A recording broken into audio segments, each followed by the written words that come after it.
नमस्कार दोस्तों, मैं डॉक्टर उमेश कुमार। आज आपका नया टॉपिक है औद्योगिक क्रांति। ये हमारे सिलेबस के अंदर है। इसके अंदर आप देखेंगे कि औद्योगिक क्रांति क्या थी। इस क्रांति को लाने वाला वही मध्यम वर्ग जो व्यावसायिक क्रांति, उसके बाद वाणिज्यवाद और अब वो औद्योगिक क्रांति के अंदर भी मेन भूमिका वही निर्वाह करेगा। औद्योगिक क्रांति का प्रादुर्भाव उस देश में हुआ जिस देश के संपूर्ण विश्व में उपनिवेश थे। क्योंकि मेन कारण क्या था, उसको बाजार भी उपलब्ध था और कच्चा माल भी उपलब्ध था। इस वजह से उसने सबसे पहले औद्योगिक क्रांति ब्रिटेन में चालू होती है और सूती वस्त्र उद्योग के अंदर ही इसका प्रारंभ होता है। ठीक है। औद्योगिक क्रांति के दौरान आप देखेंगे विभिन्न प्रकार की तकनीक या वैज्ञानिक युग था, तो इस वजह से टेक्नोलॉजी का विकास हुआ, जिसकी वजह से मानव श्रम आधारित उद्योग ना होकर अब क्या हुआ, मशीन आधारित उद्योग परिवर्तित हो गए, जिसने विश्व को एक अर्थव्यवस्था, एक ग्लोब अर्थव्यवस्था में बदल दिया। ठीक है। अब औद्योगिक क्रांति क्या है, उत्पादन के साधन और औद्योगिक संगठन में द्रुत गति से परिवर्तन, यानी उत्पादन के साधन और औद्योगिक संगठन में द्रुत गति से परिवर्तन से हम इसे रेखांकित कर सकते हैं। किसको? औद्योगिक क्रांति को। और इसमें आपको सबसे मेन मैंने बताया, उत्पादन के मानव पर आधारित ना होकर किस पे, मशीन पे आधारित हो गया। ठीक है। ये मेन फैक्टर ये वाला काम करेगा। ठीक है। अब हम देखेंगे थोड़ी जो आपके ऑब्जेक्टिव टाइप में पूछे जाते हैं और आपको शुरुआत के अंदर पता होना चाहिए। ठीक है। औद्योगिक क्रांति, इस शब्द का सर्वप्रथम उपयोग करने वाले आपके वैज्ञानिक का नाम क्या था? ब्रॉन्ट। क्या नाम था? ब्रॉन्ट। ब्रॉन्ट ने 1833 के अंदर औद्योगिक क्रांति शब्द का सबसे पहले प्रयोग किया था। ठीक है। उसके बाद आर्नोल्ड टायनबी ने पुस्तक लिखी, लेक्चर्स ऑन इंडस्ट्रियल रेवोल्यूशन। इसके अंदर इन्होंने इसका काल बताया 1760 से लेके 1860 तक का। ठीक है। 1760 से लेके 1830 तक का काल बताया। और इन्होंने कहा कि औद्योगिक क्रांति आकस्मिक घटना नहीं थी, ये सतत अनवरत प्रयास का फल था। यानी पहले मानव, फिर उससे मानव ने विकास, वैज्ञानिक सोच, उसके बाद उपकरण का इस्तेमाल, उसके बाद इस तरह से एक सतत प्रक्रिया का परिणाम आपको क्या देखने को मिलता है? औद्योगिक क्रांति। ये भी आपके किसने कहा है? आर्नोल्ड टायनबी ने। ठीक है। विकास की सतत प्रक्रिया। श्रीमती नोबल्स ने इसको दो भागों में बांटा है औद्योगिक क्रांति को।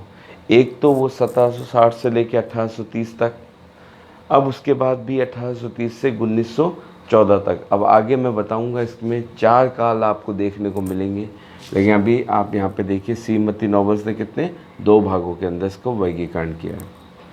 औद्योगिक क्रांति सर्वप्रथम आपको मैंने बताया सूती वस्त्र उद्योग में 18वीं सदी में उत्तरार्ध में। ठीक है। बल इस पे क्या था? अधिक से अधिक उत्पादन करो, तकनीक का विकास हो और आंतरिक एवं बाहरी व्यापार का विकास और सामाजिक परिवर्तन। आंतरिक एवं बाहरी व्यापार का विकास। अब जिस देश का उत्पादन क्षमता ज़्यादा होगी तभी वो किसी देश को उस सामान की क्या करेगा? आपूर्ति करेगा। तो इसलिए अधिक से अधिक तकनीक का इसमें इस्तेमाल होने लगा। मानव आधारित उद्योग बंद होकर किसके तरफ अग्रसर हो गए? आपके मशीन उपकरण की तरफ अग्रसर हो गए। ठीक है। ये आपको देखने को मिलेगा। तो ये आपके 3 कारक हैं। उत्पादन में वृद्धि होनी चाहिए, तकनीक का विकास होना चाहिए, आंतरिक एवं बाहरी विकास एवं सामाजिक परिवर्तन। ठीक है। इस प्रकार ये कारक इसको प्रयोग, यानी इसको आगे बढ़ने के लिए प्रोत्साहित कर रहे थे। ठीक। अब ब्रिटेन में क्यों हुआ, इसके मैंने आपको बार बार रीजन। ब्रिटेन में बताने का प्रयास कर रहा हूँ। ब्रिटेन में कृषि क्रांति, ब्रिटेन में कृषि क्रांति, ब्रिटेन में कृषि क्रांति एवं पशुओं की नस्ल सुधार। अब कृषि क्रांति किस प्रकार हुई, आपके मैंने यहाँ पे लिखा भी है कि किस प्रकार की खोजें। इनको आपको इसमें मेंस में जब आप लिखोगे तो इनको कोड करना ज़रूरी होता है, 2-3 तो आपको कोड करने पड़ेंगे। ऑब्जेक्टिव में ये क्वेश्चन तो पूछे जाते हैं। जेथरो टल, जेथरो टल अंग्रेजी था, यॉर्कशायर का जमींदार था। इसने बीज बोने की ड्रिल मशीन, यानी बीज बोने का एक तरीका ईजाद किया। ड्रिल मशीन के द्वारा बीज बोने की तकनीक कौन लेके आया था? जेथरो टल, जमींदार था। कहाँ पे? यॉर्कशायर का, ठीक है, अंग्रेज। एक व्यक्ति आता टाउनशेंड, या टाउनशेंड ने क्या कहा? इसने नई नवीनतम तकनीक ये खोजी कि आपको बार बार फसल लेने के लिए अलग अलग फसल का उपयोग करना चाहिए, यानी अलग अलग फसल लो जिससे ज़मीन की उर्वरकता बढ़ती है। उर्वरकता बढ़ने पे आपको फसल के अधिक से अधिक उत्पादन प्राप्त होता है। ये आपके टाउनशेंड ने कहा। उसके बाद रॉबर्ट बैकवेल, रॉबर्ट बैकवेल इस व्यक्ति ने बताया पशुओं का, पशुपालन की नई नई तकनीक बताई। उच्च किस्म के पशु आपको पालने चाहिए। उससे क्या होगा? आप पशुओं के साथ मांस ही नहीं, आप उसका दूध का उत्पादन कई संसाधनों में उपयोग कर सकते हैं। ये तकनीक आपको बताई किसने? रॉबर्ट बैकवेल, ठीक है। उसके बाद ऑथर यंग, ऑथर यंग एक विचारक भी बोल सकते हो, कृषक भी बोल सकते हो। ये व्यक्ति आपके आयरलैंड, ब्रिटेन के ये क्या नाम है, आयरलैंड, स्कॉटलैंड, इन सब जगह, या इंग्लैंड, इनमें यात्राएं की। यात्रा करके इसने कृषि की नई नई तकनीकों के बारे में जनता को बताया कि आपको, कृषक वर्ग को बताया कि आपको इस तरह से कृषि करनी चाहिए जिससे आपको उत्पादन अधिक मिलेगा। तो इसने एक पत्रिका भी चलाई थी, analysis of agriculture, analysis of agriculture, यानी कृषि का एनालिसिस का मतलब आप क्या कर रहे हो, उसका एनालिसिस ऑफ एग्रीकल्चर, ठीक है। व्हीटन, ये अमरीकी थे। 1793 के अंदर इसने ऐसी मशीन का आविष्कार किया जो अनाज से भूसा अलग कर देती थी और अनाज प्राप्त हो जाता था, यानी अनाज से भूसा अलग करके इसने क्या किया, आपको मिल जाती थी, ठीक है। ये मशीन आपकी बनाई इसने, व्हीटन ने। Cyrus H McCormick, Cyrus H McCormick, McCormick से याद रख लेना, 1834 में इसने फसल काटने की मशीन बनाई। यानी अब मानवीय संसाधनों की कम से कम आवश्यकता पड़ेगी और मशीनों से कार्य हो जाएगा। तो यानी एक मानव समुदाय क्या हो जाएगा, श्रम शक्ति से क्या हो जाएगा, वंचित रह जाएगा। इस वजह से वो उसकी दशा भी खराब होगी। फिर आप देखेंगे किस प्रकार से समाजवाद, मार्क्सवाद का उदय होगा, ठीक है। तो ये फसल काटने की मशीन, तो आपको इनमें से जो भी है उसको आपको कोड करना पड़ता है और शॉर्ट नोट्स में या फिर आपके ऑब्जेक्टिव टाइप में इससे क्वेश्चन पुटअप होते हैं, ठीक है। उसके बाद ये कृषि क्रांति हुई। कृषि क्रांति होने के बाद अधिक से अधिक उनको उत्पादन मिला। उत्पादन मिलने की वजह से क्या हुआ, जनसंख्या वृद्धि हुई। दूसरी तरफ पशुपालन से आपको यही नहीं पता चला कि पशुपालन से दुग्ध उत्पादन के साथ साथ मांस उद्योग को भी बढ़ावा मिला, जिससे जनसंख्या वृद्धि हुई, ठीक है, एक स्थायित्व आया। उसके बाद संचार व्यवस्था का विकास। अब संचार व्यवस्था के अंदर आप देखोगे किस प्रकार नई नई टेक्नोलॉजी से एक स्थान से दूसरे स्थान पर जाने के परिवहन संसाधनों के अंदर क्या होती है, बढ़ोतरी होने लगी। जैसे आपको पता चलेगा सैमुअल मॉस इसने संचार के साधन का विकास किया था। सैमुअल मॉस ने, इसने क्या, तार का आविष्कार, तार यंत्र का। और सबसे पहले तार यंत्र आपके अमेरिका से यूरोप के बीच में लाइन डली थी, केबल, जो अटलांटिक महासागर में डली थी। दो उत्तरी अमेरिका और आपके अटलांटिक, वो उत्तरी अमेरिका और यूरोप को जोड़ती थी, ठीक है। ये आपको देखने को मिलेगी। उसके बाद में आपने वाष्प इंजन, जो वाष्प इंजन न्यूकोमैन है, जिससे 1712 में खानों से पानी निकालने की, खान होती थी, खान के अंदर उत्खनन होने के बाद उसमें पानी बह जाता था बरसात में, फिर वापस उत्खनन के लिए उनको फिर पानी निकालना जरूरी था, तो उसके लिए इन्होंने वाष्प इंजन का आविष्कार किया था। किसने? न्यूकोमेन ने। लेकिन जेम्स बॉन्ड ने इसका परिष्कृत रूप, यानी इसमें जो कमियां रह गई थी उसको दूर करते हुए वाष्प इंजन का आविष्कार 1769 के अंदर किसने? जेम्स बॉन्ड ने। इसी इंजन से आपके रेलगाड़ी का आविष्कार, रेलगाड़ी किस पे? वाष्प इंजन पे आधारित थी, तो इसकी वजह से यातायात के संसाधनों की वृद्धि हुई। ठीक है। इसी प्रकार आप देखेंगे रॉबर्ट फुल्टन अमरीकी थे। इन्होंने क्लेमोंट एक वाष्प चलित नौका का आविष्कार किया। नौका का आविष्कार किया, तो ये सर्वप्रथम हडसन नदी पे चलाई गई थी। इसको शैतान का औजार भी कहा जाता था। ठीक है। 1838 के अंदर पहली स्टीम बोट सीरियस आई। ठीक है। जेम्स वाट ने स्वचालित इंजन का बता ही चुका हूँ। स्टीफेंसन कौन? जॉर्ज स्टीफेंसन ने 1830 में भाप इंजन रॉकेट, जिसने आपके ये पटरी पे था, ये आपके जल में था, लेकिन जो सड़क परिवहन के अंदर क्रांतिकारी जो खोज हुई वो जॉर्ज स्टीफेंसन के द्वारा भाप इंजन रॉकेट, जिसने स्थल परिवहन में क्या कर दी है? क्रांति ला दी। ठीक है।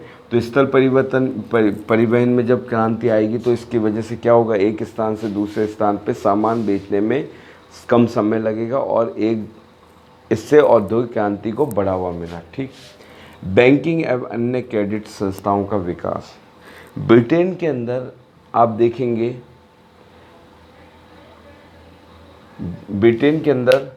बैंकिंग एवं क्रेडिट संस्थाओं का विकास।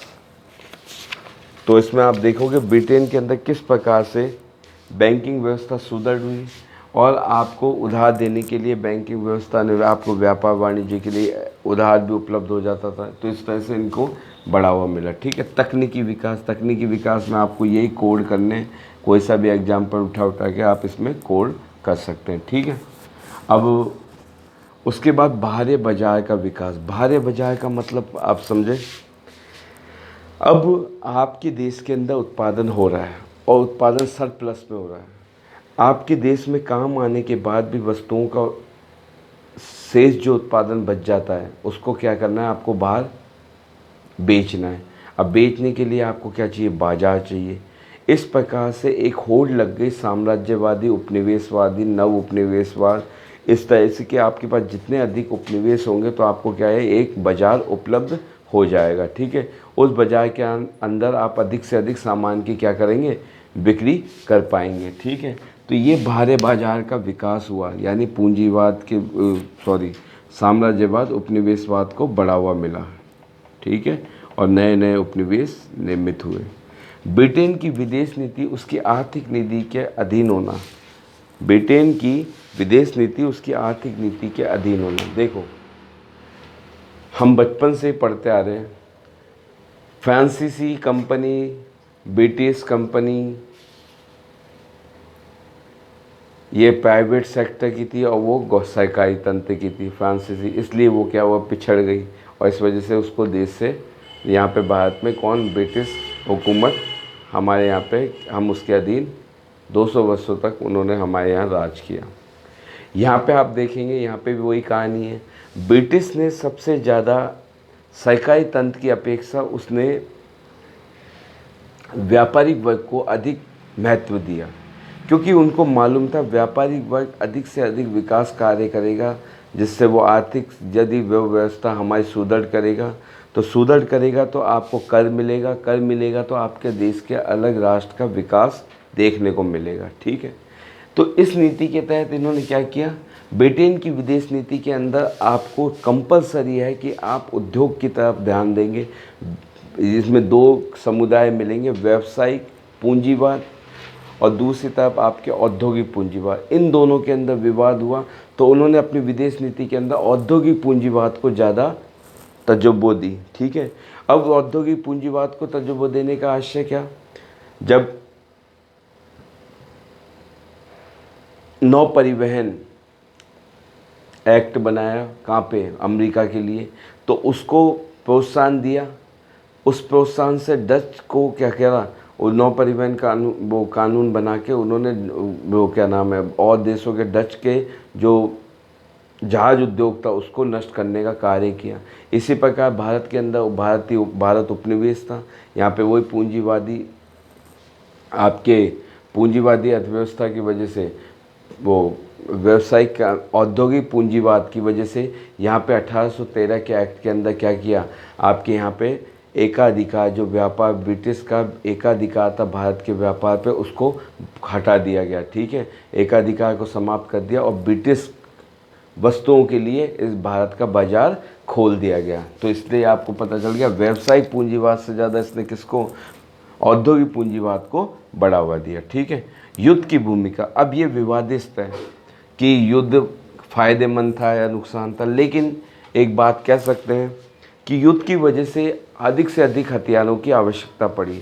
अब हथियारों की आवश्यकता पड़ेगी तो उनको फैक्ट्री के अंदर लोहा इस्पात, आपके कल कारखाने, इस प्रकार की आवश्यकता पड़ेगी। तो अधिक से अधिक लोहा इस्पात, पीतल, यानी इनके टेक्नोलॉजी, यानी आपके किस पे, तत्वों पे, यानी आपके लोह धातु पे आधारित उद्योगों का विकास क्रम देखने को मिलता है। ठीक है, लोह इस्पात का आपको मैंने बता दिया। ये आपके देख लिए दो हैं। हेनरी कोट, ये वैज्ञानिक 1784 में पैडलिंग नामक खोज की। पैडलिंग क्या थी, आपके शुद्ध एवं अच्छे लोहे का विकास करना, ये क्या कहलाती है, पैडलिंग तकनीक। ठीक है, हेनरी बेस्टसैमर ने बेस्टसैमर तकनीक लेके आया, जिससे सीधा ढलवे लोहे से किसका, इस्पात का उत्पादन किया जा सकता है, जो जल्दी एवं सस्ता इस्पात का निर्माण करता था। ठीक है, ये आपको देखने को मिलेगा। अब ब्रिटिश औद्योगिक क्रांति के क्या प्रभाव पड़े, अब इसके अंदर आपको देखने को मिलेगा, वही आपके तीन पहलू आएंगे, सामाजिक, आर्थिक और राजनीतिक। सामाजिक पहलू के अंदर, प्रशासनिक पहलू के अंदर आपको देखने को मिलेगा मध्यम वर्ग। अब जो व्यावसायिक क्रांति से सबसे ज़्यादा लाभ किसको, मध्यम वर्ग को होगा। तो मध्यम वर्ग तो क्या हो जाएगा, ऊंचा उठेगा, और राजतंत्र की शक्ति क्या हो जाएगी, सीमित हो जाएगी।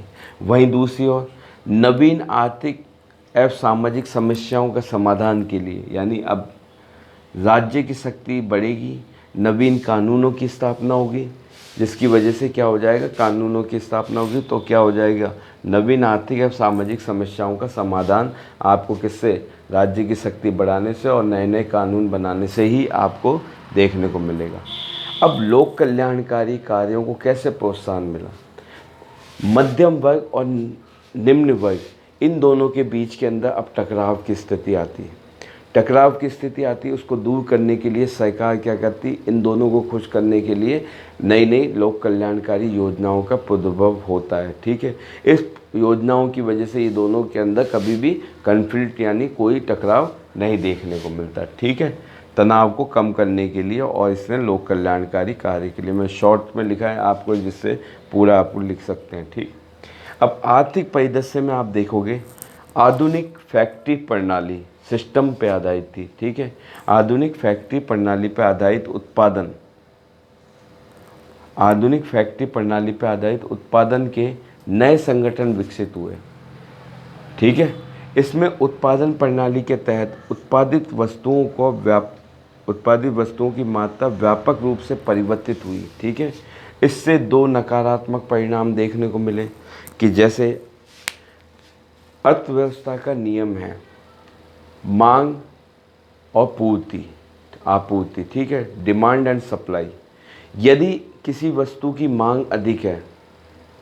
मांग किसी वस्तु की अधिक है और आपूर्ति कम है तो उसके दाम अपने आप बढ़ जाएंगे, तो लाभ की स्थिति। और यदि किसी वस्तु की मांग कम है और आपूर्ति अधिक हो रही है तो उसका क्या, फिर घाटा होगा। तो इस तरह की स्थिति आपको यहाँ देखने को मिलेगी। तो इसके नकारात्मक अर्थव्यवस्था का चक्रीय उतार चढ़ाव, कभी अर्थव्यवस्था ऊपर जाती फिर नीचे आती, फिर ऊपर जाती फिर नीचे आती, और उत्पादक एवं उपभोक्ता के बीच में दूरी का बढ़ना। अब जब उत्पादन आपका सेठ से सेठ चल रहा है तब तक तो आपके चलता रहेगा। ठीक है, लेकिन जब उत्पादन डाउन पे गया और मजदूरों को हटाया जाएगा तो अपने आप वैमनस्य की स्थिति वैमनस्य की स्थिति उत्पन्न होगी। ठीक है, तो ये आपको देखने को मिलेगा आर्थिक परिदृश्य में। ठीक है, उसके बाद मैं बात कर रहा हूँ सामाजिक प्रभाव। सामाजिक प्रभाव में अब यहाँ पे आपके सामाजिक वर्गीकरण देखने को मिलेगा, यानी एक वर्ग, मध्यम वर्ग, सबसे बड़ा कुलीन वर्ग, उसकी स्थिति डाउन चली जाएगी। स्थिति डाउन क्यों चली जाएगी? वो कशी पद, आपको मैं बताया सामंत के पास, कुलीन वर्ग के पास सारी ज़मीन होती थी। ज़मीन पे वो किससे, मैना प्रणाली से, कशकों से क्या करवाते थे, खेती करवाते थे, उससे उनको फिर कर मिलता था। लेकिन अब ये औद्योगिक क्रांति आने की वजह से वो उद्योगों की तरफ ज़्यादा विकास हुआ, तो कुलीनों की स्थिति, मैना प्रणाली ख़त्म, तो इस वजह से उनकी स्थिति डाउनफॉल में चली जाती है, यानी ख़राब हो जाती है। मध्यम वर्ग क्योंकि उनको वैसे ही व्यापार चाहिए, व्यापार से वो अधिक से अधिक लाभ कमाते थे, इनकी स्थिति अच्छी। एक वर्ग तैयार होता है सर्वहारा वर्ग। सर्वहारा वर्ग प्रतिस्पर्धी वर्ग होता है, ये निम्न श्रेणी का वर्ग होता है। ठीक है, अब लेकिन इसके प्रतिस्पर्धा का मतलब कि अब इनसे आगे बढ़ने के लिए वो नए नए उत्पादन ज़्यादा करना, किसी भी तरीके से एन पकड़े, इनमें प्रतिस्पर्धा बनी रहती थी। ठीक है, अब इसका सामाजिक प्रभाव में एक सबसे बड़ा होता है जो आज भी हमें देखने को मिलता है, औद्योगिकरण के कारण विलासिता की वस्तु की तरफ लोग ज़्यादा आकर्षित हो गए, जिससे उपभोक्तावादी संस्कृति डेवलप हुई। और उपभोक्तावादी संस्कृति में यही होता है कि वस्तुओं को अधिक से अधिक आकर्षित बनाया जाता है, जिसकी वजह से आज ये इसका फैशन है, कल इसका फैशन ख़त्म हो गया तो वो दूसरी वस्तु ख़राब हो गई। तो इस तरह से वस्तुओं का नुकसान भी बहुत होता है कि उनके उत्पादन के लिए कितने संसाधन हमने इस्तेमाल किए, उन सब का वेस्टेज ऑफ, यानी आपकी प्रकृति, नेचर का आपका खूब वेस्ट होता है। ठीक है, तो उपभोक्तावादी संस्कृति को आप क्या होता है, बढ़ावा मिलता है, जिसकी वजह से क्या होता है, मानव कल्याण एवं करुणा की दशा, जो मानव कल्याण और करुणा की जो दशा होती है कि हाँ भाई किसी के लिए वो भले का कार्य करे, वो करे, उसका क्या हुआ, हास की तरफ हम अग्रसर देखते हैं। ठीक है, उसके बाद है अंतर्राष्ट्रीय संबंधों पे प्रभाव। अब इसमें आपको ये मालूम होना चाहिए, औद्योगिक क्रांति का सबसे बड़ा नया बाजार ढूंढना, सीधा सिंपल है, वस्तुओं के लिए नया बाजार, इसकी प्रवृत्ति किस रूप में, नव उपनिवेशवाद, साम्राज्यवाद को प्रोत्साहन, जिसकी वजह से कौन, एशिया और अफ्रीका का विभाजन हो जाता है। आपसी जो शक्तियाँ होती है, जो बड़ी बड़ी शक्तियाँ होती है, वो आपस में बांट लेती है, ये भाग आपका, ये भाग हमारा। जैसे भारत भी किसका, ब्रिटेन का उपनिवेश था।